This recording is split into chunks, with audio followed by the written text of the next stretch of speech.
Seja muito bem-vindo a mais um episódio do nosso Conversa Política, nesta temporada entrevistando os pré-candidatos à Prefeitura de Manaus. Os nomes que estão se apresentando para administrar, né, a cidade que você mora, que você vive com a sua família.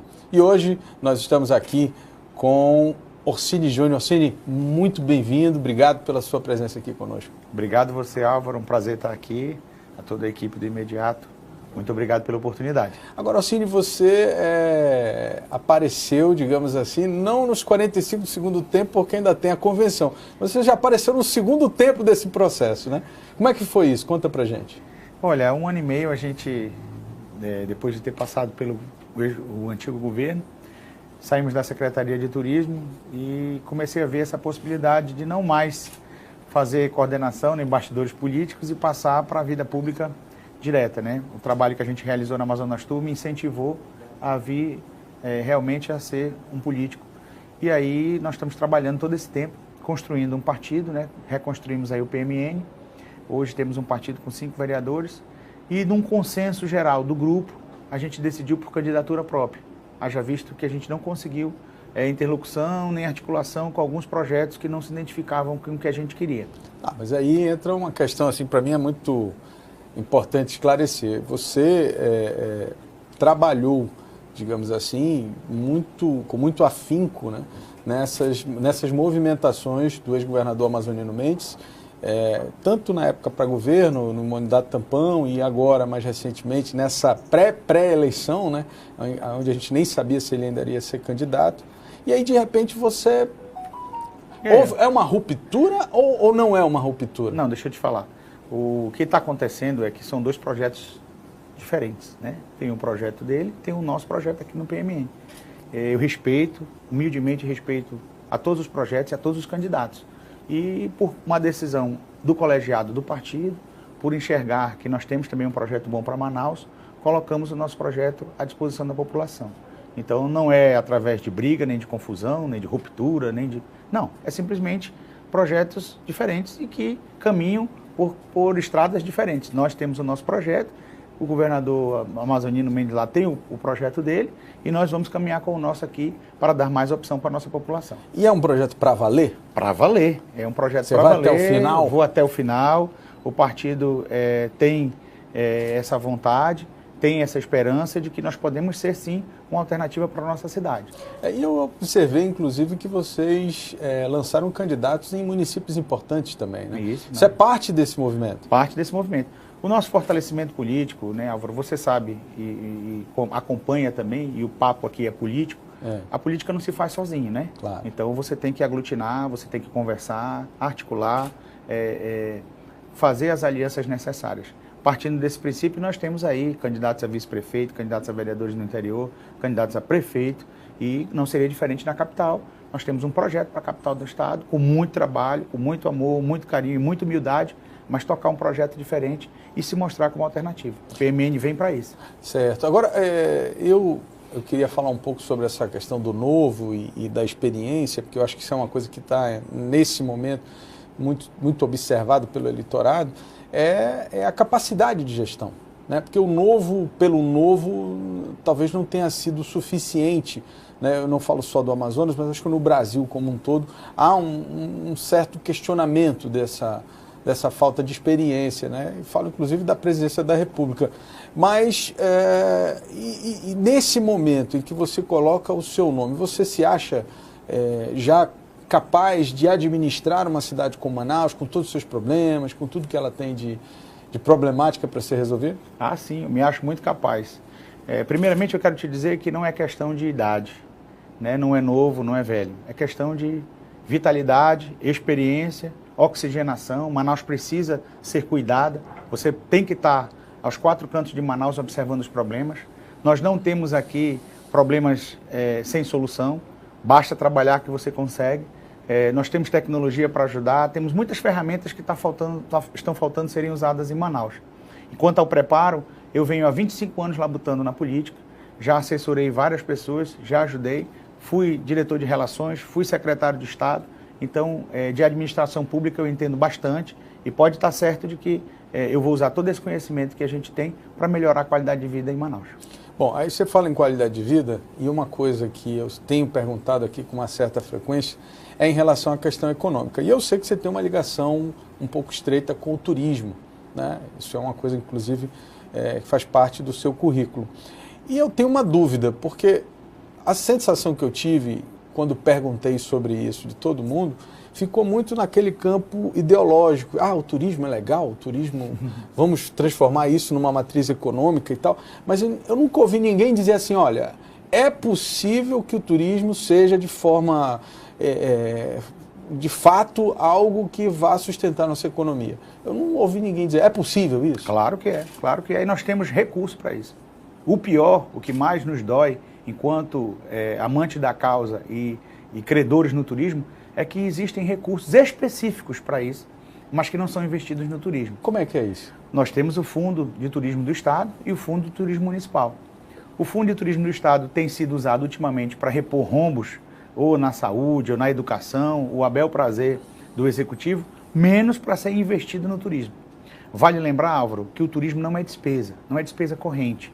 Por que não é despesa corrente? Porque turismo é algo que se investe e a cada R$1 investido, todos os números, não só no Brasil como no mundo afora, comprovam que você tem R$3 de lucro, ou seja, a cada R$1 que você coloca, volta 3 em lucro social para a população.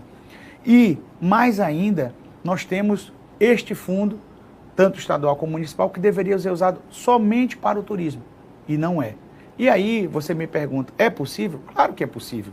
Por que não fazemos? Porque sempre ficamos de costas para o turismo. Tenho essa grata satisfação de ter um dia visto um debate aí dos candidatos a governo à época, e dentro daquela bolinha que tiram os temas, tiraram o turismo. Eu acho que foi a primeira vez, se não foi a primeira, foi uma das raríssimas vezes que nós vimos turismo ser pauta. Então, nós ficamos muito orgulhosos, e a equipe que trabalhou comigo à época na Amazonas Tour, eu bato palma para eles de pé, porque eles foram guerreiros em fazer disso uma pauta para a cidade. Em ações práticas, nós precisamos fazer o que fizeram no Ceará, o que foi feito na Bahia, o que é feito no Rio de Janeiro.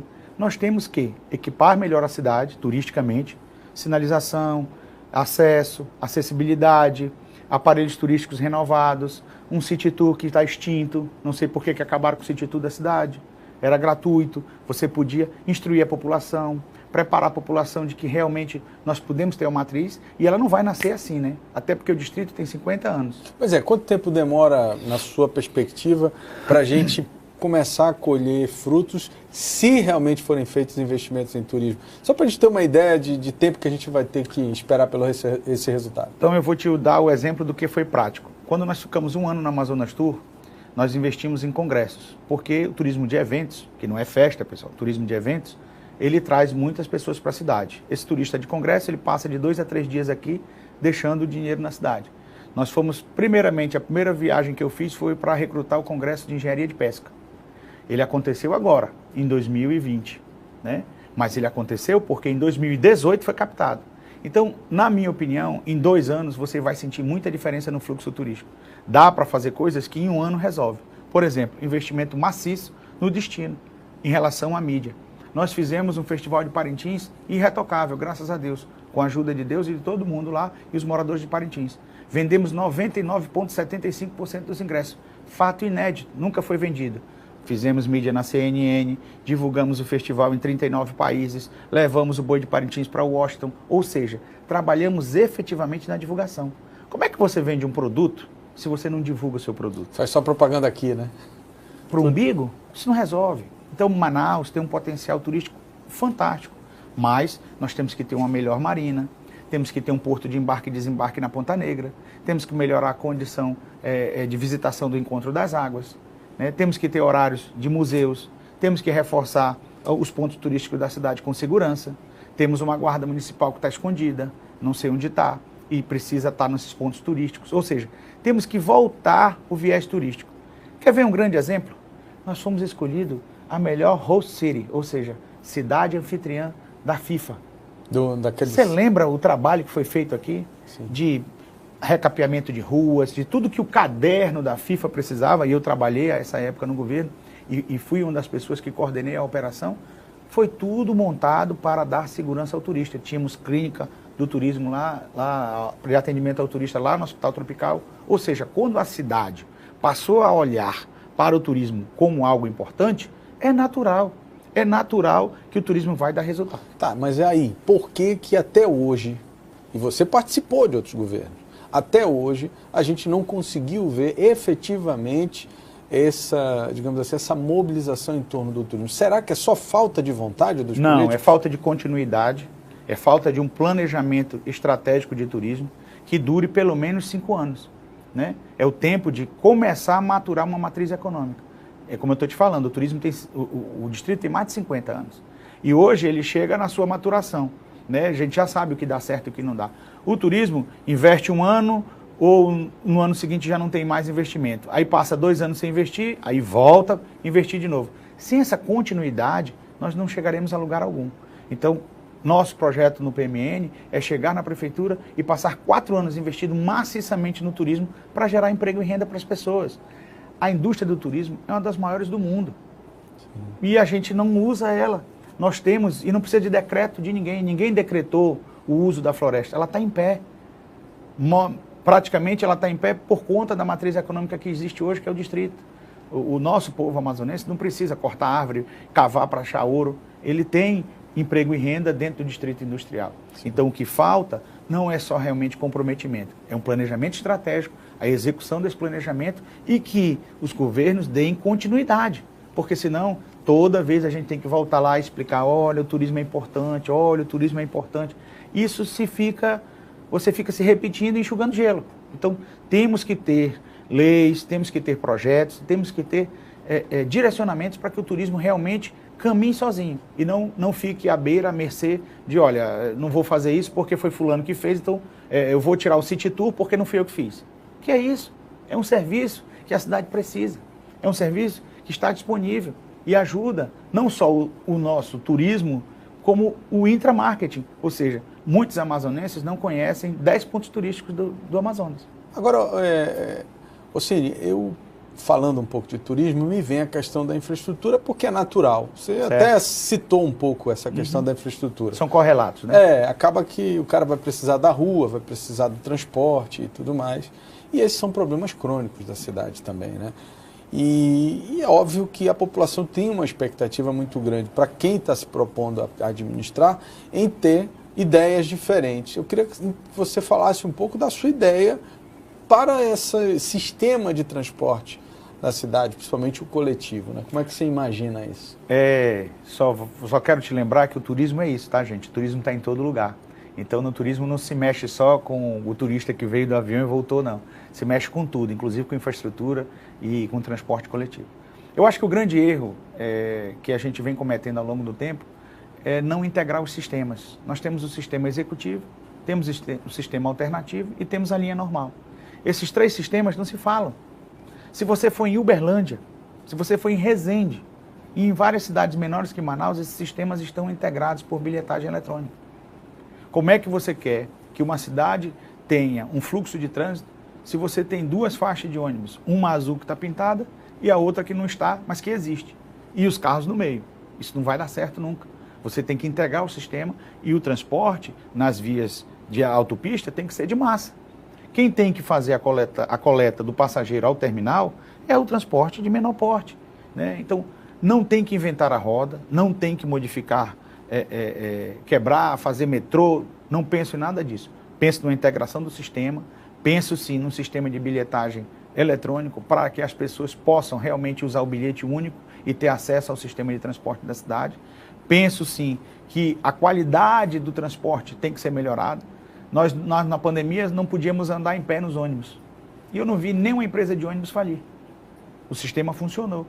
Então, se ele funciona na pandemia, que não podia fazer aglomeração, ele pode sim funcionar fora da pandemia com uma melhor qualidade. Temos que renovar a frota e temos mais ainda que esclarecer para os donos de empresa que não somos contra o lucro deles, desde que eles prestem um serviço de qualidade dentro do parâmetro do que é estabelecido. E é isso que eu queria te perguntar. Você acha que o sistema que aí está é o suficiente para a nossa cidade? É o adequado? Porque, por exemplo, você falou em fazer adequações, né? Mas no sistema sem fazer grandes mudanças. Significa, no meu entendimento, isso me custa, em manter as mesmas empresas, em manter os mesmos operadores. Eu acho que elas estão licitadas. Eu acho que só o que está faltando é fiscalização para saber se realmente esses ônibus todos estão na rua. Não estão, né? Então, o que acontece hoje? Você não tem esse controle. Nós não sabemos nem, por exemplo, em cidades muito menores que a nossa, você pelo aplicativo sabe se teu ônibus está chegando ou não. Isso é impossível de ser feito? Claro que não. Nós temos 4G, agora já vai para 5G, 4,5G, e o ônibus não pode ser monitorado? Eu não posso ter uma central de controle do transporte urbano, onde eu sei realmente onde está a frota? Entendeu? Isso não é bicho de sete cabeças. Então, eu acredito na reformulação do sistema e intervenções do poder público para garantir do que foi licitado seja cumprido. E do que a população tem direito de receber de qualidade, ela receba. Mas nós precisamos de um síndico. E esse síndico tem que olhar se esse transporte está sendo feito corretamente. O que não dá é para a empresa de ônibus dizer que não dá lucro e a população sofrer com a qualidade do sistema. Esse cabo de guerra a gente não pode mais sobreviver. Ou o empresário entende que o lucro que ele vai ter é X e ele tem que prestar o serviço bem feito, ou então ele pede para sair e aí não fica mais no sistema e aí nós vamos procurar alternativas diferentes. Eu garanto para você que tem muita gente sim de olho no sistema de transporte público de Manaus. O problema é que esse sistema está fechado. Ele é uma caixa preta que ninguém tem coragem de abrir. Nós vamos ter essa coragem e vamos conversar antes de mais nada. Precisamos que as pessoas entendam que tanto o usuário quanto o dono da empresa tem que se favorecer do sistema, de forma correta, ética e mais ainda, honesta e limpa. Nós não sabemos o que acontece no sistema. Pois é, mas o que me incomoda, Ossini, é que isso já vem de muito tempo, né? Essas empresas, elas, assim, esse discurso, ele já vem sendo reproduzido ao longo de muito tempo, é isso que eu quero dizer. E nessa reprodução, a questão da cobrança sempre é lembrada, e eles, na verdade, passa ano, entra ano, sai ano, e eles não fazem. Quer dizer, você acha que ainda é momento de conversar para resolver isso? Eu acho que não tem outro jeito. Ou você, quando chega numa prefeitura, avisa as pessoas, né? Quando você mora num condomínio, quando você troca de síndico, você não vai poder trocar tudo ao mesmo tempo. Nós não podemos causar um colapso no sistema de Manaus, mas nós podemos dar prazo e dizer, olha, você tem 90 dias para se adequar.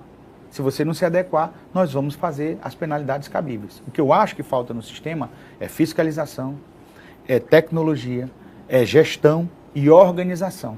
O sistema não se fala. As pessoas do alternativo, os operadores não falam com o executivo, que não falam com a linha. Essa bagunça, na minha opinião, um pouco proposital, é justamente para causar o colapso e a gente ficar na mão do sistema. Não. O sistema é controlado pelo poder público, que é o defensor do povo. Então, não é conversa. Conversa a gente pode ter, informal e tal. É cobrança.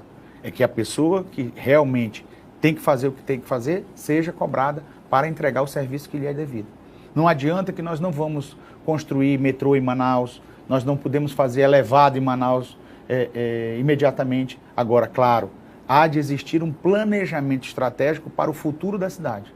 Mas de imediato, e aí é o trocadilho do nosso site, de imediato, você tem sim que parar o sistema e aparelhar para que o que tem aí sirva. E trocar a frota imediatamente, porque a gente sabe que a frota está sucateada. Ok. E aí vem a questão do asfalto, né? E aí eu vou para um outro lado, porque aqui a experiência que o imediato mostra para a gente é que as prefeituras, né, e nisso a gente fala de pelo menos das últimas 4 prefeituras, 5 prefeituras, né, eles se propuseram, digamos assim, a fazer um asfaltamento de vias principais com maior fluxo, de bairros com maior visibilidade. E a verdade é que não há uma interiorização dessa pavimentação. Você vai candidato, você vai andar por aí, você vai ver que parece brincadeira, mas tem rua que existe há 20 anos e nunca viu a cor do asfalto. Eu não acho que é brincadeira não, eu concordo com você. Nessa etapa de caravana de filiação que estamos fazendo no PMN, já visitamos mais de 25 bairros e realmente pudemos ouvir a população nos clamando por algo em relação a isso. Eu acredito que existe vários programas que já tentaram fazer essa meta. Eu acho que muitos já já foi feito, porém a interiorização, como você diz, ainda falta, né? Manaus se preocupa realmente com as vias principais e esquece da ponta lá, né, no bairro, onde realmente precisa. Acho que isso não deva ser algo que a cidade tenha que sofrer. O que, na nossa visão, pode ser feito é fazer um planejamento estratégico e melhorar a qualidade do serviço. Nosso problema é base e subbase. O recapeamento, ele existe. Mas se você não fizer a base e a subbase, aquele asfalto dura só um ano e aí ano que vem tem que voltar de novo. E gasta mais dinheiro. E gasta mais dinheiro. Então a gente tem que fazer uma base e subbase melhor, fazer meio fio, melhorar o sistema de drenagem, porque tudo isso afeta o asfalto, né? Não é só tapar o buraco, porque aí passa 3 meses e ele volta. Essa reestruturação, ela tem que ser feita e nós temos que passar a fazer da base, da subbase e do problema de escoamento das águas pluviais algo que se preocupa igual teor do que o asfalto. Aí você vai ter uma rua onde vai ter canalização da água pluvial, você vai ter um sistema de drenagem efetivo e o asfalto de melhor qualidade, tu vais poder fazer uma rua e só voltar lá daqui a 2 anos, se ela realmente dá problema. O que falta para Manaus, na minha opinião, é essa qualidade de asfalto. Nós temos aí o Boulevard Álvaro Maia, foi feito, inclusive por essa atual administração, e está resistindo até hoje. Mas nós temos ruas que realmente não duram 3 meses. Então, há de se fazer esse balanço. Nós não podemos mais ter a qualidade de asfalto para que dure só 6 meses e aí no próximo verão tem que fazer de novo. Perfeito.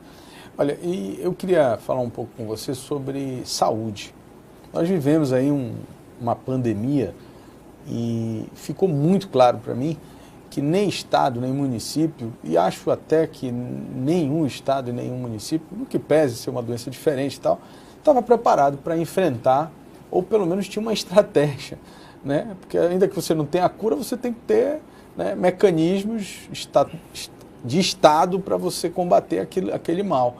E a gente viu que, na verdade, você tinha problemas de leito, você tinha problemas de saúde básica, e aí a gente chegou a um número de que quase 50% da cidade não tem cobertura da saúde básica. Quer dizer, acho que ninguém nem tinha ideia disso, né? Uhum. Que a cidade não tinha essa estrutura. E aí eu queria que você falasse um pouco sobre a saúde municipal, porque me parece assim uma coisa muito precária ainda. Olha, eu acho que a saúde precisa realmente de uma reformulação. Eu acho que tanto no transporte coletivo quanto na saúde tem uma palavra que tem que ser usada, integração. A saúde do município não fala com a saúde do estado. Você tem aplicativo hoje para tudo. Se você quiser pedir uma comida agora e entregar lá na casa de um amigo em São Paulo, você consegue. Você consegue fazer um táxi ou um transporte chegar na tua porta em 5 minutos. Mas você não consegue um prontuário unificado. Ou seja, o paciente não consegue saber onde ele foi tratado, por quem ele foi tratado, o que ele está sendo tratado. Então, você só atende as pessoas na urgência e emergência. Isto custa muito caro. A atenção básica, ela é essencial para baratear o custo e, claro, melhorar a saúde da população. Quando você tem uma pessoa que tem pressão alta e não toma um remédio, aquilo vai virar um AVC, vai complicar e ela vai precisar de alta complexidade. UTI, respirador, né? Todo o equipamento de uma UTI é muito mais caro do que uma atenção básica. Então, nós realmente temos que fazer um sistema e aí eu acho que já tivemos várias experiências que funcionaram. A saúde do Amazonas já foi uma saúde referência no Brasil. Então, não pode se dizer que é uma tarefa impossível de fazer. Agora, sem integrar a saúde do Estado com a saúde da Prefeitura, ou seja, sem nós termos aí um sistema que converse e que a gente saiba o que realmente está acontecendo, quando você for no João Lúcio, você vai ser tratado de uma coisa, quando você for no 28, você vai ser tratado de outra, e quando você for na UBS, você vai ser tratado de outra. 3 diagnósticos. E 3 atestados, e 3 médicos diferentes, e 3 linguagens diferentes, e 3 medicamentos diferentes. Então, virou uma grande confusão tratar de um paciente. Quando, na iniciativa privada, e aí a gente tem vários exemplos, você entra no hospital, você passa 2 anos sem ir no laboratório, quando você vai, o cara diz, olha, o senhor veio aqui há 2 anos atrás, o senhor fez esse exame, fez isso, e o senhor estava com esse problema. E agora a sua taxa alterou aqui, aqui e aqui. Isso não é bicho de 7 cabeças, não é nada que você não possa fazer, porém, tem que existir um sistema de gestão integrado, né? Hoje as filas sumiram da rua, mas estão em casa. Tem gente esperando 6 meses para se consultar. Tem gente esperando 4, 5 meses por um exame. Então isso a gente realmente não pode permitir. Eu acho que na nossa gestão nós temos que chegar lá com o governo do estado, sentar e resolver a 4 mãos como que se pode prestar a saúde básica de melhor qualidade para que a gente evite média e alta complexidade. E mais ainda, você dê acessibilidade, principalmente para a população carente, que está lá, afastado do grande centro e que precisa de um médico e de uma estrutura médica de atenção básica lá na sua comunidade. Tem muita estrutura física, tem UBS, tem casinha, tem tudo que você queira chamar aí, mas nós temos estrutura sim. O que precisa melhorar é a integração desse sistema todinho. Agora, Alcine, queria voltar um pouco agora ao tema política, porque você assumiu um partido, creio eu que você falou isso, eu acho que em vários momentos aqui na entrevista você falou dessa necessidade de dialogar, etc. e tudo mais. E hoje o que a gente menos vê é isso, né? Você vê um Brasil extremamente dividido, você vê, por exemplo, aqui mesmo no estado do Amazonas, no momento de pandemia, os grupos políticos se digladiando, né? Quer dizer, não há um sentimento, digamos assim, maior do que a vontade ou o desejo pessoal de algum grupo. Como é que você vê esse momento político que a gente está vivendo? Olha, eu acredito que um dos grandes males que a gente está sofrendo aí em relação à política no Brasil é o extremismo, né?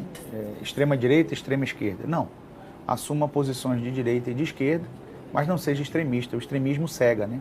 Todas as nações que foram ao extremismo, elas sofreram muito com a cegueira do todo, né? Eu acho que o coletivo ficou realmente um pouco para trás, acabou se tendo uma disputa entre 2 grupos e que o resultado dessa disputa, às vezes, não é tão bom para a população, mas é o resultado que o grupo ganhou, né? Eu acho que outro problema que a gente tem muito sério no Brasil é a continuidade. Então, quem assume governo não continua o que tem de bom no outro governo, né? Simplesmente para, e aí você diz, olha, não parou, por quê? Porque foi o outro governo que fez. E eu acho isso muito injusto com a gente que paga imposto, com nós empresários que geramos emprego, que ficamos à mercê dessas vontades, né? A verdade é que tinha que ter uma lei que protegesse isso, né? Mas eu juro para você, com toda a sinceridade, que eu penso nisso dioturnamente. Como proteger as boas continuidades, né? Mas é difícil, é muito complexo e eu acredito que os legisladores brasileiros vão ter que passar por essa maturação. Algumas nações têm essa preservação, né? E você consegue melhoria do serviço público. O problema do serviço público hoje é isso, é falta de continuidade. E aí você perde coisas boas por conta de extremismo político. Eu acho que o que é bom tem que continuar, não importa se foi A ou B ou C que começou, o importa é que o resultado é o lucro social da população. Então, na minha opinião, o Brasil passa por essa fase crítica aí de amadurecimento, mas eu acredito que o Brasil está amadurecendo politicamente. Eu saí da zona de conforto de ser somente empresário, de trabalhar no turismo, de fazer bastidores políticos, de fazer marketing político, de tocar uma produtora, e resolvi vir para frente do palanque justamente porque a mim também me urgiu a necessidade de fazer coisas com mais empenho, com mais trabalho, com mais afinco, porque eu acredito que essa é a boa política para o Brasil. E você acha que esse momento também favoreceu isso? Porque outro dia eu estava, inclusive, lembrando isso, né? Eu não me recordo de ter visto num momento político tantos novos nomes, novas caras, né? Querendo realmente entrar. E gente boa, né? Gente preparada e tal. Gente de currículo, gente que tem vontade, gente que quer trabalhar. É por isso que eu te falei no começo e repito para você, respeito todos os candidatos. Assim como eu espero que todos me respeitem. Porque é através desse respeito que a gente vai conseguir se entender. A eleição em Manaus está definida, são 2 turnos. Quem passará para o segundo turno ainda está a definir. 60% da nossa população ainda não sabe em quem votar. É isso aí. Então, a gente precisa apresentar projetos para que as pessoas vejam o que realmente vai ser feito. E aí, quem ganhar a credibilidade da população vai ter que dialogar no segundo turno. Não para fazer conchavos políticos e favorecimentos e trocas, mas e sim para ver, é isso que eu estou buscando, ver um projeto. Então, nós estamos buscando apresentar um projeto. A população cansou da velha política, daquela política de retalho, de, olha, eu vou me unir com a fulano, porque depois tu vai ser isso, e aí tu volta para ser aquilo. Então, não.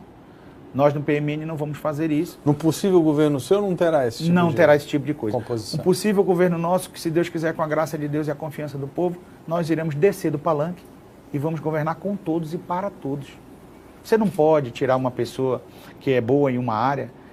Olha, esse rapaz é um excelente gestor do hospital.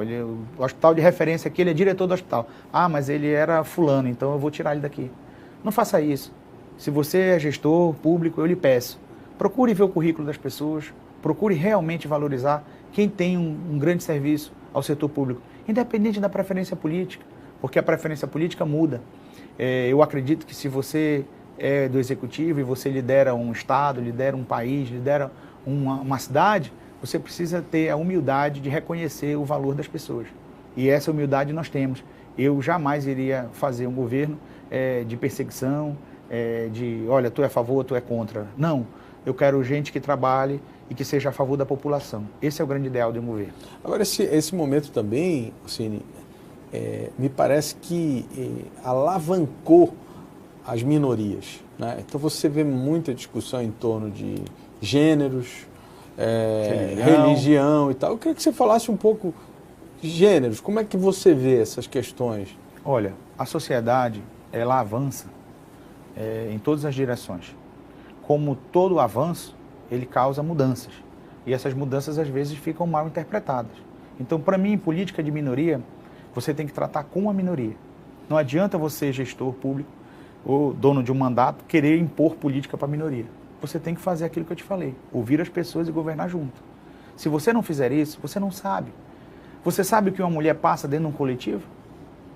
A humilhação que é para uma mulher ter que sair cedo de casa, 6 horas da manhã, ir trabalhar, toda arrumada, toda maquiada, pronta para o seu trabalho, porque a mulher é vaidosa. E aí ela entra no coletivo e vai ser amassada. Isso é justo? Isso é cuidar de minoria? Não. A violência contra a mulher, às vezes ela está em lugares que a gente não espera. Não é só dentro de casa, não, né? A violência contra as pessoas homossexuais ou bissexuais ou qualquer orientação sexual pode estar escondida em vários lugares. Sabe quem sabe onde está? Quem sente na pele. Então é com essas pessoas que você tem que conversar e criar políticas públicas que favoreçam as minorias dentro dos limites de uma sociedade como um todo. É porque me parece que eles não querem isso, né? Eles querem mais, assim. Esse porque tem que a tão gente tem pouco, aqui... né, Álvaro? Às vezes, por exemplo, você vê quanto às vezes eles são oprimidos ou achovalhados, que aí vai para o que eu te falei, vai para o extremismo. Vai para a revolta. Aí né? revolta, e eu quero mais, por quê? Porque se eu pedir 100, vão me dar 10. Né? Então, isso causa esse desentendimento social e essas guerras nas redes sociais de, tu é isso, tu é aquilo. Isso é extremismo. Extremismo não é bom. Você tem que preservar numa sociedade as boas ideias, os bons projetos e governar ouvindo as pessoas. Essa história de Salvador da Pátria para Manaus, isso não entra na cabeça, na minha cabeça nem na cabeça dos meus filiados lá no PMN, não. De jeito nenhum. Nossa política não é governar, não, eu sou o cara e eu vou governar sozinho. Não, pare com isso. Você tem que descer do palanque, chamar todo mundo e conversar. Não importa a orientação partidária. Acabou, a eleição acaba dia 29 de novembro. Dia 30 já começa o novo governo, você já tem transição. Você, quando vai fazer a transição, você tem que conversar com quem está lá e ouvir o que está acontecendo. Como é que você vai fazer transição se eu não falo contigo? Porque tu és de um time, eu sou de outro. Porque tu és de um partido, eu sou de outro. Isso aí é política? Não, isso não é política. Política é a arte da construção. Agora, e religião? Religião, eu acho que todo mundo tem que ter liberdade de escolha. E nenhuma religião pode sofrer ou pode tentar fazer outra religião sofrer.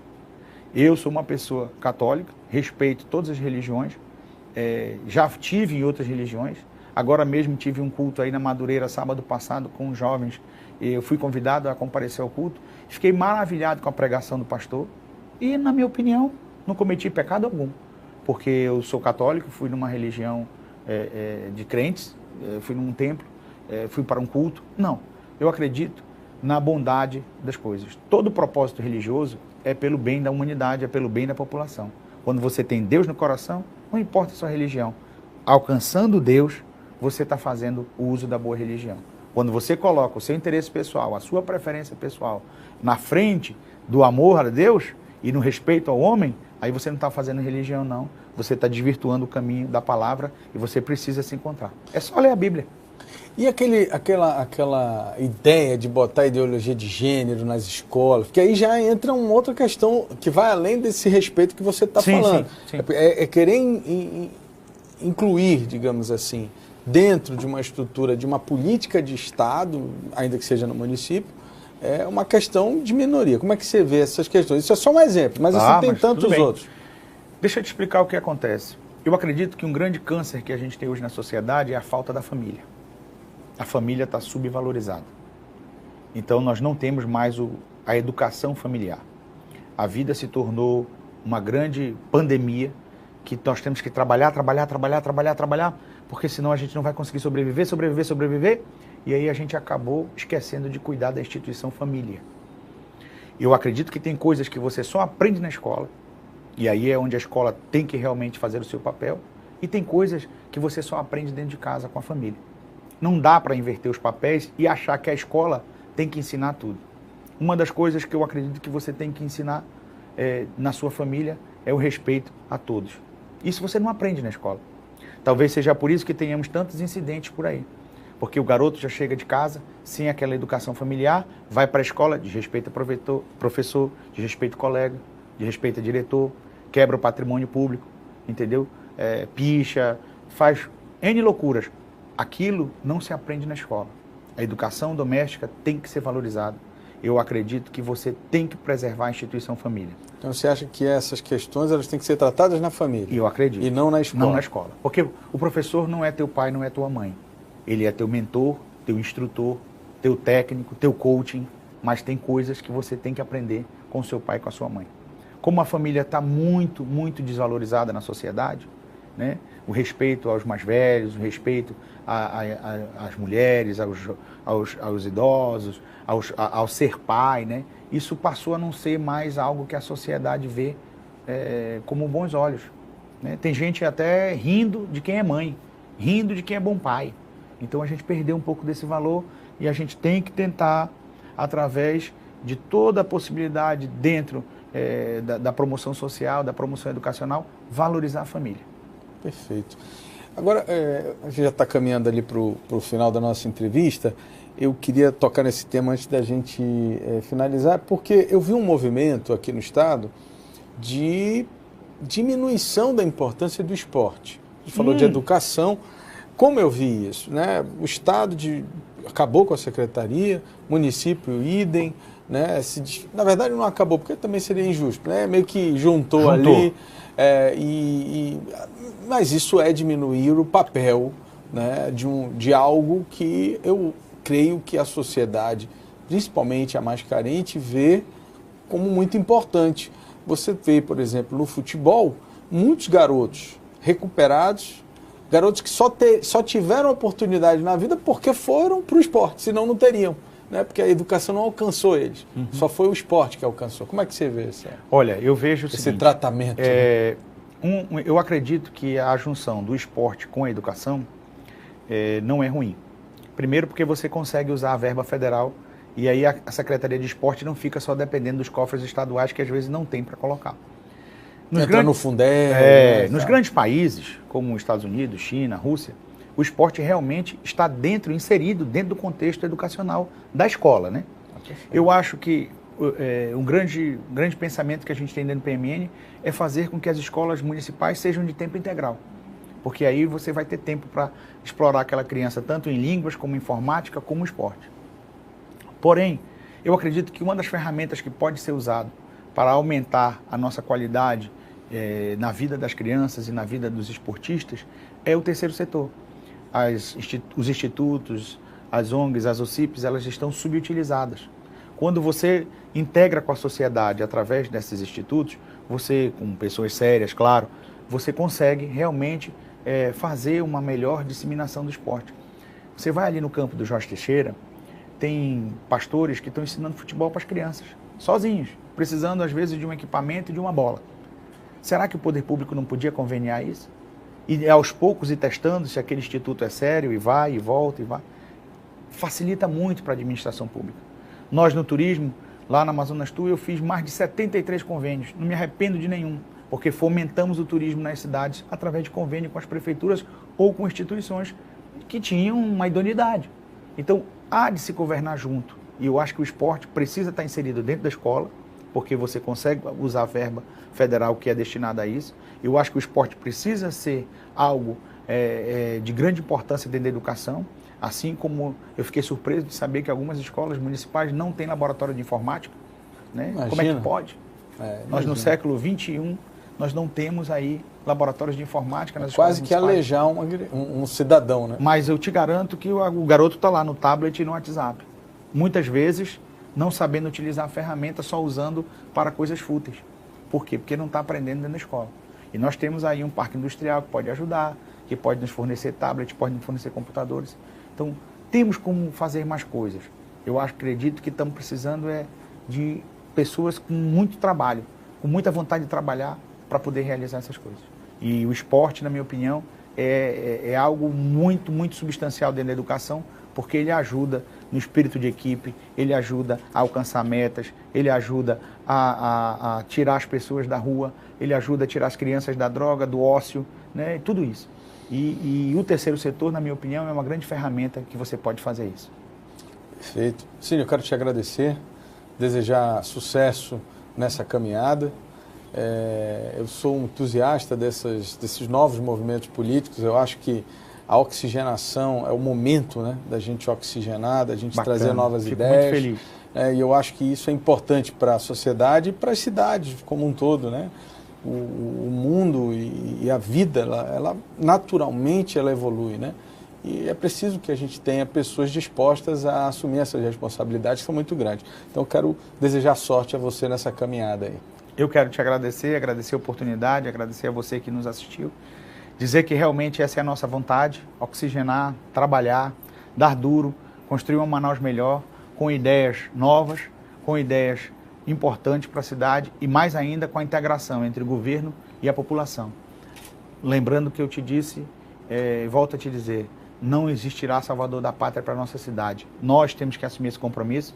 Eu estou fazendo minha parte, saindo da minha zona de conforto, colocando meu nome à tua disposição com projetos para que, numa eventual chegada ao poder público, a gente possa saber como governar. Governar com democracia e com participação popular. Essa oxigenação é espetacular. Fico feliz de termos tantos candidatos e o povo agora ter opções. Analise, vote consciente e eu tenho certeza que Manaus encontrará um caminho melhor do que a gente possa progredir e se desenvolver, tá bom? Muito obrigado, Deus abençoe a todos e estamos à disposição sempre. Obrigado. E olha, a você que está nos assistindo, está assistindo a mais um episódio de Conversa Política, eu quero agradecer a sua audiência, obrigado pelo compartilhamento, por curtir as nossas publicações.